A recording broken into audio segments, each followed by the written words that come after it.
Okay, I want to be a volunteer for the Arizona Department of Corrections.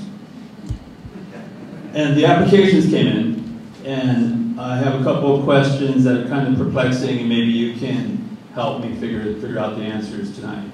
One question is, why do you want to be a volunteer for the Arizona Department of Corrections? So let's come back to that question. Another question that's I'm pondering is, what experience do you have that qualifies you for the position you seek? And does going to jail count? I'm thinking. And does getting into trouble with the law count? You know, I've been in trouble, and does getting drunk and passing out and blacking out and vomiting and bleeding, and screaming and yelling at the police, does that count? I was sitting in a bar, and I thought I was safe. The lights were dim, and I had a beer in front of me, and I was sipping it. And that's a safe place. But a couple of policemen showed up, and they came straight at me, and they said, "We want to talk to you." And they took me outside. They said, "Somebody said you were reported as beating up an old man and taking his money." And I didn't want to talk to the cops. I said, "I don't have to talk to you." They said, "You're under arrest." And they handcuffed me, and they put me in the back of their squad car. And I sat there, and they drove me away. They didn't drive me to the police station. They drove me to an alleyway. And they parked the car where nobody could see us. And they took me out of the car, and they started asking me for my testimony, for my story. And they started flinging me into the walls of the alley. And I couldn't protect my face. And boom, I was smashing into the wall. And then they'd fling me again. And I was smashing into the wall, and I'd fall down. And they did this a few times until finally I broke down. I started crying. And I said, okay.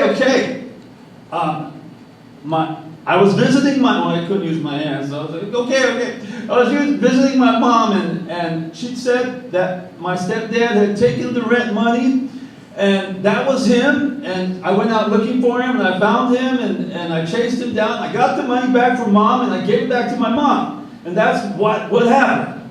And so the police were like, okay, fine. So they put me back in the squad car. They drove me to out in the daylight and to another squad car, and they talked. It seemed like an hour sitting in that squad car, and they transferred me to another squad car where there's this new policeman, and he said, "Where do you live at?" And I said, "Well, my mom lives up there, and so I'm gonna take you there." And he let me go. So I went up on I got out, and I went up to the third floor where my mom was at, and guess what? Mom was there, and so was my stepdad, Robert. And they had paid the rent, and with that excess money, they were drinking beer already. They had already brought the beer. And they handed me a beer, and everything was, normal. And so, that's how it was for me. I grew up like that. A lot of just strange, ridiculous incidents surrounding alcohol, and I was you might have stepped over me in past years, even in Tucson here. I was passed out in several alleyways and sidewalks downtown. And one time I woke up, and there was this coyote looking at me, and I said, "Whoa!" And he went back. He disappeared. He was checking me out. Where am I? And I looked around, and I was South Nogales Highway. I was on the highway, and there's cars whizzing by. I was thinking, what am I doing out here? And I left. And the last time I got so drunk that way that I passed out and I blacked out, I woke up in jail. And there's nothing worse than waking up and not really knowing what you did. And what's even worse is waking up in jail. And even worse than that is the hospital, but that's happened. But this last time I woke up in jail, and I was, they told me I had done certain things, but I had blacked out. I had been drinking all day, I don't remember leaving the bar. It was like, I guess, 4 o'clock or so when I left. When they released me from the jail, I went looking for my car, and apparently I had blacked out, unawares, had gotten into the car and drove it to a different bar. And according to the bank statements, I had actually sat there for an hour and drank 3 or 4 drinks. I don't remember anything. And then I looked at my bank statement again. I had gone to another bar, and I had ordered like 3 or 4 drinks there too.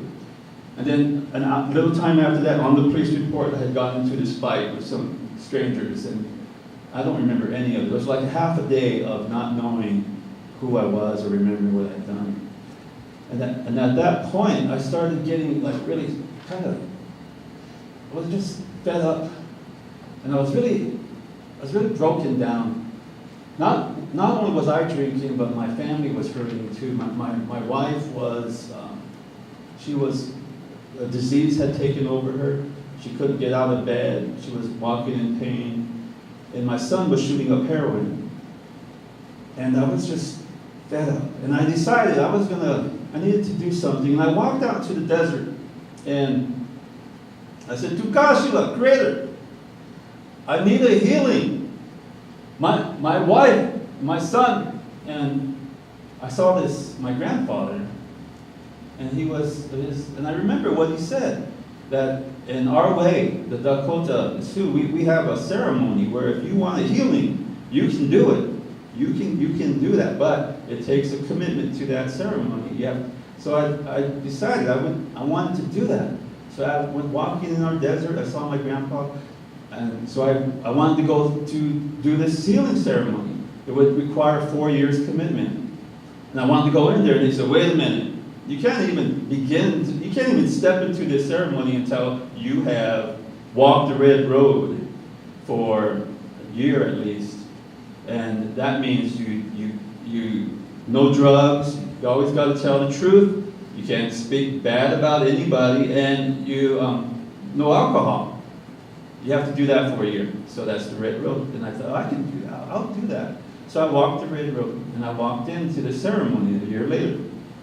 And the first thing they said was, well, now that you're here, you can't leave for 4 days. And you're not going to get any food, and you're not going to get any water. Let's see if you are sincere with your healing that you want for your family, for your wife, for your son. What will you do? It was a sacred dance. And so I had to go without. And I did that. And I had to do that for 4 years on numerous ceremonies. And at one point, I just sat down. I thought, this is sacred jail. I can't get out. I can't leave. But the warden's nice. The arts and crafts department's pretty cool. And it was, and everything's fine. We're living on water, maybe bread, hardly any, no food, no water. So it was just kind of sparse, but it was good. And I went through this ceremony and for 4 years, and at the end of it, I looked over at my wife, and she was, my wife is a fox. My wife rides horses now. She has a private practice. She's a Jungian. And my son, I'm so proud of him. He's an EMT now. He's gone straight. He's studying. He's going to be a paramedic. He's saving lives in New Orleans. Just a strong man. He's taking the man's path. And Tukashla has given me that blessing. So I'm saying, gratitude. I have such gratitude for that. And at some point, the people noticed, because I've been walking the red road. I've continued to do that. And I decided that I would accept. I would say yes. I would give to my community, to all of us here. What can we do? Where can we go? And at some point, they noticed I was an honorable man. And they said, Kevin, come here. They made me stand there. We're going to pass this drum to you. And it was this big, powwow drum, if you know what I mean. They were 15 people can sit around it. And they said, we're going to pass this drum. You are going to be a drum keeper. And we're going to pass it. They had this woman. It passes through a woman. And they had this woman pass this drum to me, and I took it. And these 11 drummers joined me, the Earth Spirit Singers. And we sing at events, schools with students, churches, and we got this request from the prison for a drum to come in. They want to sing, they want to sit down with us. And so these applications have been delivered by the prison chaplain. And so we're filling out these applications. And I'm wondering how to answer that question. Why do we want to do this? And all the other drummers, I read their applications. There's 11 beautiful, strong Earth Spirit singers. And I read their responses. You know, to share cultural teachings, to the drum is a source of prayer and healing for the people. You know, wow, amazing, amazing. Any one of their responses, cultural sharing, ceremonial presentation, just neat stuff. And so, you know, that's in process now. But I find it ironic that where I was at, passed out, in jail, trying to get out of jail, and now I'm applying for jail.